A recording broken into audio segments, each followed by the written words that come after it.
Esto es el dato del Banco Central, los préstamos al sector privado, los adelantos de más de 10 millones hasta de 1 a 7 días. Fíjense, llegó a 190%, ayer estuvo, ya tengo por acá el número 37, lo que cerró. El último dato de antes de ayer había sido, el dato del 5 del 11 había sido 42, ahora bajó a Sí, no, 37. 41, pues, 41.07 fue ayer, 41.07. ¿Ven la línea roja que llegó al máximo de 190? Ayer 41.07. Los préstamos personales están más estables. Vos de este gráfico, ¿qué es lo que ves cuando vos hablas recién hablaba de tasa de interés? Van a seguir, digo, vos estás en un banco.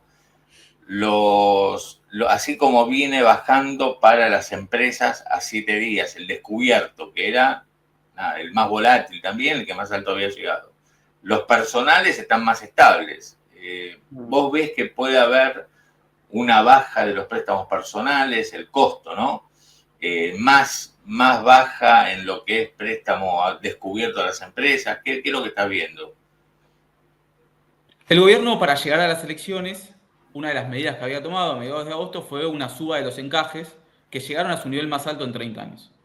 Si bien eso se flexibilizó en el margen hace 2 semanas, todavía queda un camino, por lo menos eso es lo que pensamos nosotros, y es lo que espera el sector financiero, que no tuvo un buen agosto. Todavía no están los datos de septiembre, pero entiendo que no habría sido mucho mejor, que espera que se flexibilicen los encajes y que haya algo más de pesos disponibles para mandar a la calle. Entonces, se aumenta la oferta de pesos por ese lado. La plata que antes iba al dólar, antes de las elecciones, si no hay expectativa de devaluación, podría irse al crédito. Esa sería un poco la lógica virtuosa.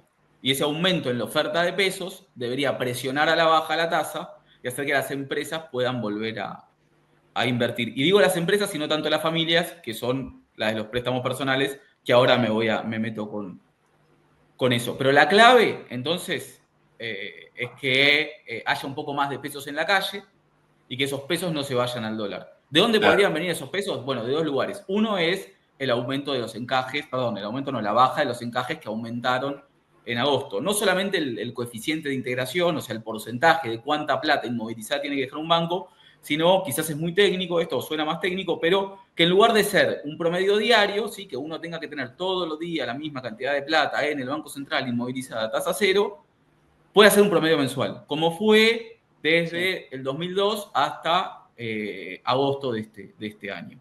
Entonces, eso le daría algo de liquidez al sistema. Entonces, en los momentos en donde las empresas necesitan más efectivo, los bancos retiran encajes y prestan. Y en los momentos, por ahí mitad de mes, en donde las empresas no están tan urgidas por el pago de sueldos, puedan poner esa plata inmovilizada en el Banco Central. Entonces, ese es uno de los puntos. Y el otro, ustedes saben que hay muchas licitaciones de deuda en pesos del Tesoro Nacional. Claro. Sacándola de la semana pasada, en las últimas el Tesoro no renovaba la totalidad. ¿Por qué? Bueno, porque esa plata se iba en cajes. Si en lugar de no renovar esa totalidad para que la plata se vaya en cajes, no renuevan, ¿no? El rollover es menor al 100% y esa plata queda dando vueltas en la calle y se va al crédito, ahí también sería otro factor que presione a la baja a las tasas. Con lo cual, en el corto plazo y también en el mediano, yo creo que hay un sendero de tasas esperado hacia la baja. Va a depender de cuando el gobierno se disponga a flexibilizar encajes, pero debería pasar eso más temprano que tarde. Con los préstamos personales el escenario la verdad es que es otro, porque hay un tema que es la mora de las familias, la mora de los préstamos personales, está en récord. El pico anterior era el 2009, por encima del 6% del sistema. Y retomando un poco lo que hablamos antes de la cuestión tributaria, cuando aumenta la mora de los préstamos personales, un banco necesita hacer la misma rentabilidad cobrando a menos personas. ¿No? Si hay, pongámosle que se va esto al 10% para hacer números fáciles. Si uno de cada 10 personas no paga el crédito, yo necesito que con las otras 9 poder tener alguna rentabilidad que me haga que el negocio sea atractivo. Entonces, hoy los préstamos personales, la tasa de préstamos personales tiene un freno a la baja o una resistencia que no está dada necesariamente por la liquidez o solo por la liquidez, sino también por la mora. O sea que mientras... Nosotros venimos notando, perdón, Claudito, pero sí, que es como muy, muy inelástico, ¿no? O sea, resisten totalmente a la baja que venimos viendo en todo el resto del sistema, desde los pases, empezamos a ver los pases pasivos, la TAMAR, plazos fijos, o sea, en todo el impacto, adelanto de cuenta corriente, que vamos chequeando esos datitos de la micro, pero préstamos personales inmutable. Tiene que ver, vos decís, directamente. Sí, ahí se ve, ahí está está la nominal que está ahí en en 80 aproximadamente, 80, Sí. entre 80 y 85 está inmutable, como decís vos. No, y aparte la inflación en el camino pasó del 2 en enero, febrero de este año al casi 4, 3,7 en marzo, Sí. 2,5 o 2 de vuelta en junio, julio, perforó el 1 en algún momento y la tasa está inmutable. O sea, fue acíclica respecto a la inflación, no se movió, la inflación se aceleró y la tasa se quedó, la inflación bajó y la tasa subió. Pero ahí hay un tema que es, a ver, lo que son los datos de ingresos, ¿sí? En general, mostraron una caída importante en la gestión de Milei, ¿no? El salario real está 4% del salario real formal, 4% por debajo del promedio de 2023. En los puestos de trabajo se perdieron, en por lo menos lo que es el mercado formal, alrededor de 500.000 puestos de trabajo, 250.000 asalariados privados. El gasto público cayó un 25%. Y sin embargo, cuando uno mira los datos de consumo, no hay una caída. En el consumo agregado, ¿no? Alguno me podrá decir, che, me está sesgando a durables, me está sesgando a los consumos dolarizados. Tendrá razón, pero el consumo privado, ¿sí? Los datos de INDEC muestran que está 1,5 arriba del 2023. Entonces, ¿qué pasó en el camino? ¿Cómo se explica esta contradicción de ingresos que caen y un consumo que sube? Y ahí está el complemento de los préstamos personales, ¿sí? Que terminaron funcionando como un salario adicional para algunas familias que Claro. veían caído su ingreso, ya fuera porque caía el salario real, ya fuera porque se caía el puesto de trabajo. ¿Y o algo qué así. estás viendo vos desde el banco? ¿Hay demanda de crédito? Porque te digo, yo, por lo menos bancos privados, veo que me mandan mails todo el tiempo, digamos, ofreciéndome crédito personal para consumo y me dicen, yo no tengo cuenta suelta, me dicen, bueno, en vez de 85 nominal que estaba la semana pasada, ahora te premiamos 80, ¿no? Después el costo financiero total te da 160, pero, o 150 y pico. Pero vos, qué estás viendo ahí desde el banco? ¿Hay demanda de crédito personal? Sí, demanda hay de crédito personal y también sobre todo de financiamiento para empresas. El problema está más del lado de la oferta hoy, porque hasta el 25 de octubre sobre todo no había pesos. Ese era el gran problema y por eso subían las Claro, claro. tasas y por eso se cobra tan caro. Pero sí, voluntad de financiamiento del lado del sector privado hay. Más Yo para lo gastos que, chicos que sí. para gastos largos, pero hay. Yo lo que nos preguntamos con Paula el otro día era lo siguiente. Según el Banco Central, el 20, digamos, en promedio, las familias tienen ya comprometido alrededor del 20% de su presupuesto pagando cuotas. Entonces, eso nos imaginábamos y le pone límite a que la gente pueda tomar más deuda. Vos recién decías, mucha gente utilizó el crédito como una adicional de ingreso. Entonces, digo, más allá de una esperada baja de la tasa de interés para las familias, ¿hay margen para que, como vimos el año pasado, por lo menos hasta mitad de año, el crédito vuelva a crecer así a tasas intermensuales y reales muy fuertes porque la gente va y saca crédito? ¿O ya ese margen, no, esa posibilidad no la vamos a ver porque ya hay mucha gente endeudada? A ver, la economía argentina tiene una relación entre crédito y el producto que es muy, muy baja. El sistema financiero argentino respecto de la media de la región es bajísima, con lo cual por ese lado hay un margen gigante. Hoy el crédito en la Argentina no representa un 15% del PBI y en Brasil, en Uruguay, en Chile está por encima del 70-80% y en algunos llega al 100%. Entonces hay un margen muy, muy grande para que el sistema financiero argentino crezca por ese lado. Después, lo que son los depósitos en la República Argentina todavía le dan algo de liquidez al sistema, ¿no? Si uno mira los depósitos respecto a los préstamos son un poquito más de la mitad de los depósitos. Entonces también hay saldos prestables. ¿Cuál era el problema que tenía la Argentina, sobre todo hasta el 2023? Que el sector público tenía mucho déficit y como no quería emitir tanto, lo que hacía era tomar mucho crédito de los bancos comerciales, públicos y privados. Entonces, no solamente es un problema el déficit fiscal o el resultado, sino también la forma de financiamiento, porque esa necesidad excesiva del sector público le ponía un problema al crecimiento del crédito al sector privado, porque los bancos le era, ya fuera más rentable por un tema de precios, ya fuera por un tema regulatorio, porque el sector público decía, me tienen que dar la plata a mí mediante comunicación del Banco Central, entonces terminaban prestándole al sector público. La intermediación financiera se quebraba ahí. La verdad es que en la primera parte de la gestión de Milei hubo un círculo virtuoso que se Claro. frenó a partir de junio con el salto de las tasas. Yo creo que si las tasas vuelven a bajar y se acercan a niveles más normales, debería haber algo de margen. Pero bueno, hay un tema ahí que es gran parte de la expansión del crédito en la Argentina, en el último año y medio largo, se dio con cepo, ¿no? Entonces la demanda de dólares no era una opción para las empresas, que siguen teniendo ciertos controles, y para las familias. Sí, sí, sí. Hoy ese escenario cambió. Entonces, eso le pone un piso a la tasa, ¿no? Con lo cual, yo creo que la tasa debería bajar, pero no va a volver a niveles por ahí de la primera parte de este año, sobre todo en términos reales. Bien. Aprovecho a preguntarte por otro dato vinculado a actividad y a las fotos que venimos teniendo, por lo menos hasta esta parte del año. Salió el dato también de cheques rechazados. Se me viene a la Sí, mente que creo que por había sido acá. una cifra récord, ¿no? En torno a los 93.000 cheques rechazados, creo, sin fondos, para el mes de septiembre. ¿Qué hay detrás de ese dato? La suba de la tasa. La suba de la También. tasa lo que hizo es aumentó significativamente el costo de financiamiento de las empresas, ¿no? Esto es la contracara. Si uno mira, van a ver que tiene como la misma dinámica que la tasa de los adelantos que mirábamos recién.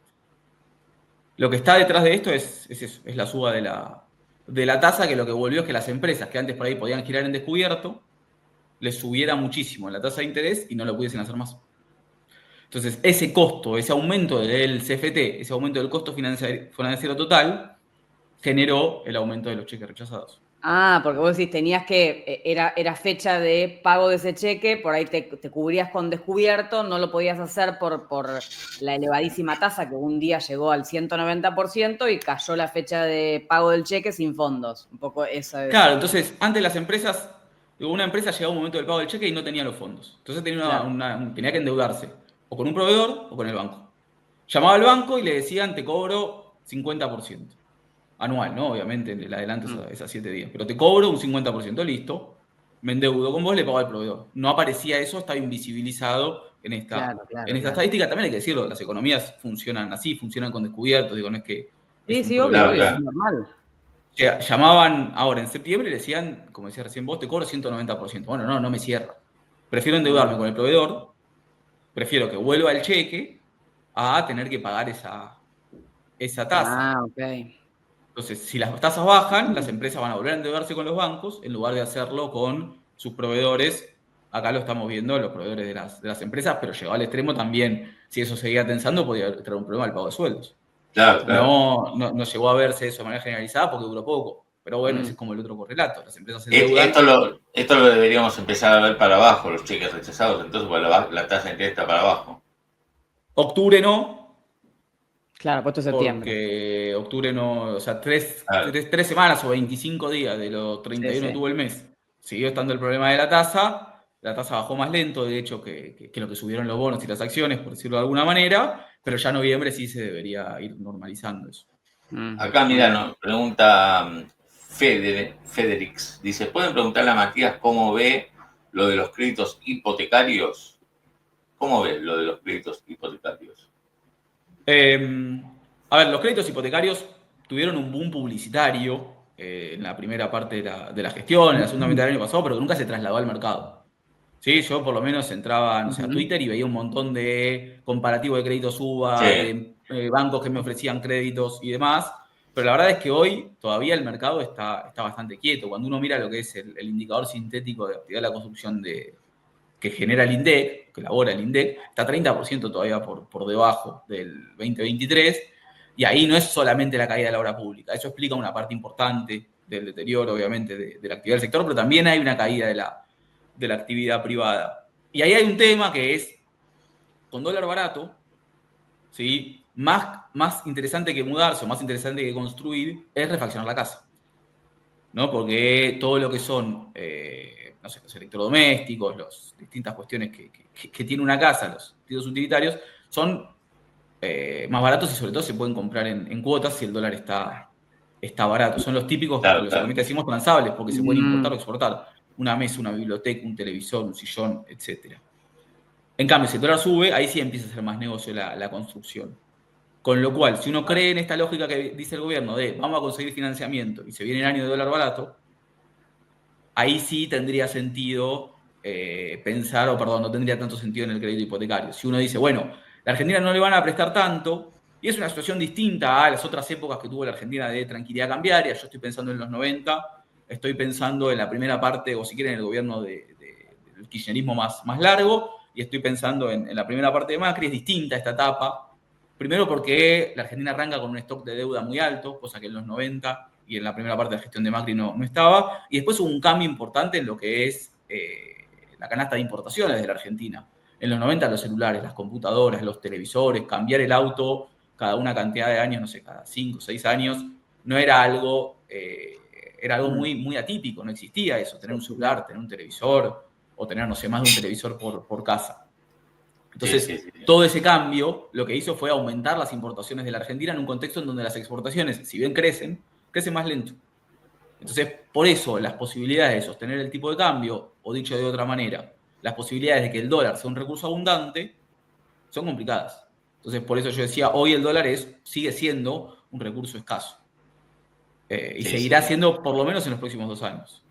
Está bien. Alguien me pregunta, Alexi, Ezequiel pregunta sobre el tema caja previsionales en la provincia de Buenos Aires. Acá Matías es economista, jefe del Banco Provincia, no es economista o parte del equipo económico de Kicillof. Claro, no le puedo preguntar eso porque no vas a saber qué va a decir. Escúchame, vos que trabajás en un banco, acá, mirá, se ve chiquito, pero lo vamos a ver. Enero, estos son el costo financiero total de las tarjetas de crédito. Entonces, estaban, no es el Banco Provincia, pero no importa, lo mencionamos igual. Enero, 119, ¿no? El costo financiero total. No, sí. 150. No, 156. 156. Sí. Después en agosto, 118, dice ahí, o 119. 116. Oh, qué cagazo. ¿Y noviembre cuánto dice? 196 creo que era. 196. Sí. ¿100 cuánto? 196. 96. Bueno, esto que es tarjeta de crédito, que hace, nuestra recomendación siempre es prohibitivo, ¿viste? Financiarse con la tarjeta. El famoso compro cuotas y me regalan un televisor. ¿Por qué compro cuotas y me regalan un televisor? Porque te salen más caras las cuotas que lo que te sale el televisor. Claro. Vaya a comprar. Lo que termina pagando en serio son las cuotas, no el bien que uno compró. Sí. Tal cual. Ahora, me decís esto, ¿cómo, digamos, va a bajar? Digamos, es lógico. ¿Con qué se come? Claro. Insisto, te pregunto a vos porque laburás en un banco y no sabés para entenderlo, ¿no? A ver, salvo que alguien me diga, no, mirá, mi sueldo aumentó 150% en 3 meses, lógico no es. O sea, evidentemente hay un punto en donde las cuotas van muchísimo más rápido que, o sea, las cuotas, si los salarios se mueven por la escalera, las cuotas van en cohete. Entonces, evidentemente, lógico no es, y es un negocio financiero, pero que la verdad es que no es un negocio que sea rentable en términos de cantidades, no es que uno puede venderle a un montón de gente estos porcentajes de cuotas. ¿De qué o por qué es la disparada? Bueno, la disparada está detrás de la suba de las tasas y del aumento de la mora, que no es menor. Si bien ahí hay mucha relación, ¿no? Tasas más altas generan más mora, salarios estancados también generan más mora, pero porque con un porcentaje cada vez menor de gente que cumple, un banco o una empresa financiera que está detrás de la tarjeta, tienen que aspirar a la misma rentabilidad que tenían antes. Y obviamente eso lo que lleva es a cargar todo el costo sobre los que cumplen.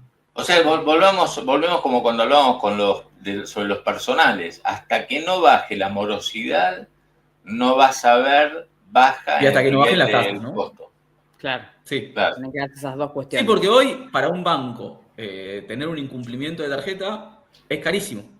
Es así. Entonces, claro. Por eso se ven obligados. También hay un negocio que negarlo es ridículo, pero por eso también se terminan quedando forzados a cobrar este tipo de cuotas que son irrisorias. De vuelta, salvo que un sueldo suba 200% en 3 meses, uno pierde un montón de plata con eso.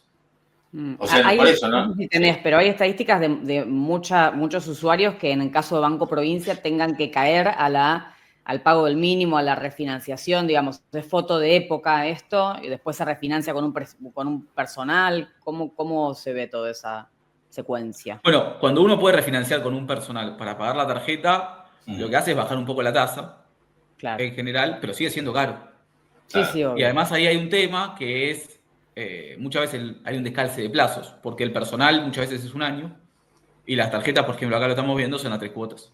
Claro, claro. Sí, Entonces sí, uno de sí, sí. repente está a 9 cuotas pagando la tasa del personal y Mm. la tarjeta Pero, ya la canceló. Entonces claro, no le pero termina además, siempre de ser negocio. sí, sí, pero además es verdad lo que vos decís, ¿no? Incluso yo escribí notas que decía, mira, si vos tenés e incluso, mira, me acabo de acordar, me lo dijo el economista, así, jefe, pero de un banco privado, pero hace ya, te hablo de 3 años, todavía estaba Alberto Fernández, 3 o 4 años me decía ahí, mira, nosotros le sugerimos a la gente que pase por el banco, a la gente que tiene morosidad en la tarjeta y se lo cambie por un personal. Pero hoy en día eso no existe, porque estamos viendo noviembre, ¿cuánto decían ustedes? 96. 156, 196, 196. Y el, 200%. claro, y el personal está a 105, a mí me lo pasó 160, 161. El costo financiero total, se supone que un préstamo personal que me lo ofrecían, viste, especial, digamos, ¿entendés?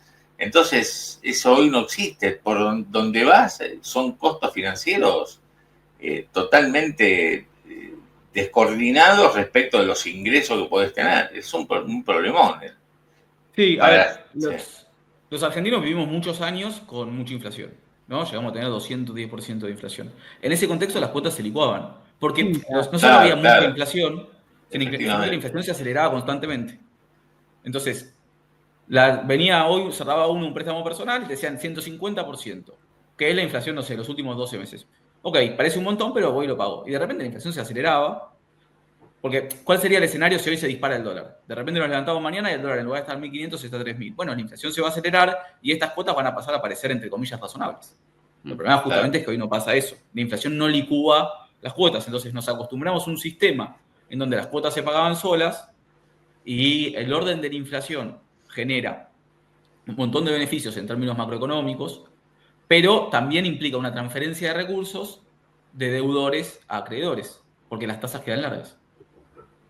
Claro, claro, claro. Pero entonces, digo, para que todos los que estamos acá reunidos esta mañana sepamos, hasta que no baje la morosidad, hasta que el gobierno no siga bajando la tasa, que por ahora, por lo que interpreto lo que vos decís, resulta insuficiente. Ahora, no sé hasta dónde deberían bajar la tasa, porque es cierto que todavía tienen herramientas para hacerlo, como lo que vos explicabas del tema encajes, no disminuyeron los encajes, siguen en el 53%, tienen margen para hacerlo, pero hasta que eso no ocurra no vamos a ver tasas más bajas. Estoy pensando en una reactivación económica que también se va a demorar, ¿o no? Vía La tasa de interés consumo. la tasa de Sí, interés es el precio del dinero. Entonces, si hay mucha oferta de dinero, si el dinero es abundante, la tasa de sí, interés tiende a bajar por sí sola. Porque los bancos tienen pesos y no tienen qué hacer con los pesos. Entonces, en lugar de quedarse con esa plata a tasa cero adentro del banco, prefieren colocársela a una empresa, a una familia, a una tasa de interés que por más que no sea todo lo alta que quizás al banco le gustaría. El problema es que la situación en estos últimos 2 meses, 3 meses, se dio vuelta. Y los pesos, en lugar de sobrar, escaseaban. claro, claro. ¿Por qué? Porque el gobierno decía, bueno, si los pesos sobran, se van al dólar. Sí, sí, Para sí, sí, evitar ese sí. problema, es que empezaron a tener una política Hicieron mucho el más apretón contractiva. monetario. Entonces, ¿y ahora cómo debería ser el A medida que caminito el apretón para...? monetario se desande, que Sí, el gobierno tiene dos maneras de hacerlo, una es flexibilizando encajes, y de vuelta, flexibilizar encajes es volver a lo que estaba en la primera parte del año, no ir claro. más abajo de eso. Pero si flexibilizan encajes, hoy hay mucho riesgo que se vaya al dólar, esa liquidez que dejás en el mercado, ¿o vos crees que Mira, no? si el gobierno, ahí hay una pregunta que estaría bueno que responda el gobierno, pero bueno, obviamente no Claro, lo claro. puede hacer, que Sí, tiene que ver con cómo están las conversaciones con los mercados financieros. Si el gobierno está tocando la puerta de BlackRock, de Templeton y de PIMCO y les dicen no, la verdad es que va a ser difícil flexibilizar encajes. Porque ahí, más tarde, más temprano, pero los pesos se van a terminar yendo de vuelta al dólar y no va a haber oferta para responder. Si pero el vos con eso, gobierno, ¿qué querés decir? Supongamos que se si consigan el viaje de turismo que financiamiento. ustedes hablaban al principio vuelve y Sí, dice, Sí. che, Templeton nos pone 20.000 millones de dólares, JP sí, Morgan nos pone otros 20.000, bueno, que la gente se vaya al dólar. Total, el Banco Central va a tener un montón de reservas para ok, responder. Con lo cual ahí van a poder soltar los pesos. La secuencia sería... externo. Por eso, la secuencia sería primero que aseguren que va a haber dólares y recién ahí se podría dar el paso para que la tasa de interés tenga una baja adicional y recién ahí ver una mejora de la actividad económica, digamos, el consumo, actividad, ¿no? Sí, porque diciembre es un mes complicado. Y este diciembre en particular no va a tener muchos dólares de la cosecha fina, porque se adelantaron en septiembre con la baja de retenciones. Entonces va a ser una previa del verano, un final de la primavera un poco más seco en términos cambiarios, no en términos de exportaciones, pero sí en términos cambiarios, que por ahí otros años, o que el promedio, porque los dólares se adelantaron. La idea del gobierno es hacer un puente con el financiamiento al sector privado. Hay que ver si eso alcanza a aportar los 7.000 millones de dólares que sin retenciones liquidó el agro hace más o menos 2 meses, 1 mes y medio. Claro. Lo que dicen es que monitorean la demanda de dinero, ¿no? O sea, que estiman que la demanda de dinero se va a recuperar. Y vos decís, una de las patas de la demanda de dinero es que los argentinos tengan como esa especie de tranquilidad de dólares hay. Sí, y que el premio por ahorrar en pesos también sea alto, porque claro. ¿cuál es la contracara? Digo, si a una empresa le prestan, no sé, al 10% anual, la contracara es que si yo voy y pongo un plazo fijo, me van a dar 8. Entonces, si un plazo fijo me da muy poco en pesos, voy y compro dólares. Con lo cual, ahí hay una doble cara de la tasa de interés, que por un lado es el costo de la inversión, el costo del consumo en cuotas, pero del otro lado es el premio por ahorrar en pesos. Con lo cual, si el premio por ahorrar en pesos está en que los pesos los están comprando de vuelta los externos, los no residentes, como pasó en 2016-2017, la tasa puede bajar y no hay un costo por el lado cambiario. Si esa plata sigue como hasta ahora y no aparece, por más voluntad que tenga el gobierno de apreciar el tipo de cambio, eso tiene un límite. Y ahí bajar la tasa es más complicado. Claro. O sea, volvamos sobre esta cuestión. Vos decís, en la secuencia, el gobierno tiene que asegurar los dólares de acá hasta marzo, teniendo en cuenta que la cosecha fina no te va a dejar, por más que es buena, no te va a dejar los dólares necesarios por el adelantamiento, la suspensión de retenciones. Pero acá Renzo dice, van a estar 1.500 palos de las ONs privadas, igual, eso va al mercado cambiario. Ese podría ser el puente hasta marzo, digamos, y en esto de buscar una baja de la tasa, ¿no? Sí, ahí hay un tema que es, o sea, la oferta, cuando asumamos que una sola empresa emite 1.500 millones de dólares para hacerlo más simple. Sí, simplifica. Si una sola empresa va y con esos 1.500 millones de dólares, tiene 2 opciones. Acuérdense cuando eran las liquidaciones de Ciara. Cuando eran las liquidaciones de Ciara, a veces aparecía, el gobierno compró tantos dólares y el resto fue al mercado. Eso que iba al mercado compensaba demanda privada y esa demanda privada no se traducía en el precio. ¿Por qué hice toda esta vuelta? Porque esos 1.500 palos, el gobierno va a tener que decidir si los compra y fortalece las reservas y desde nuestra mirada eso lo acerca a los mercados, o si los manda al mercado privado directamente, que vaya a contraprecio, que contenga el tipo de cambio lejos de la banda, ¿no? Que podamos dormir tranquilos, en palabras de Caputo de ayer, y que eso se quede dando vueltas por ahí. Me parece que el gobierno va a tener que ahí elegir qué prioriza, si el mediano plazo o lo inmediato. Antes de las elecciones, bueno, es lógico que se priorice lo inmediato. Incluso llegó a ofrecer dólares el propio Tesoro de Estados Unidos. Yo creo que ahora deberían empezar a pensar un poco más en cómo recuperar esa variable que la Argentina tiene tan desalineada del resto de la región. Porque si no, el problema es que los 1.500 millones de dólares de las ONs van a estar, pero no van a repetirse, no van a volver. Esos 1.500 dólares, esos 1.500 millones de dólares se vuelven a ir como los del campo. Volver multiplicados si más empresas se animan a tomar créditos en moneda extranjera, que era lo que pasaba el año pasado y que por ahora todavía no termina de pasar, pero empieza a aparecer, ¿no? Cada vez hay más notitas de eso. Sí, también es cierto que este año tenés, para el corto plazo, el acuerdo con Estados Unidos, digamos, Bessent y el swap, 20.000 millones de dólares, todavía no sabemos si se activó una parte o no, pero eso te serviría, me parece, para darle certezas al mercado de que los dólares están para pagar los próximos vencimientos, ¿o no? Sí, para mí siempre fue interesante cuando el gobierno habla tanto del riesgo político, ver la evolución que tenían los bonos, recordar un poco la evolución que tenían los bonos en ese fin de septiembre, cuando eran los tweets de Bessent. Que los tweets de Bessent no cambiaban el riesgo político, lo que cambiaban eran la disponibilidad de dólares de la República Argentina.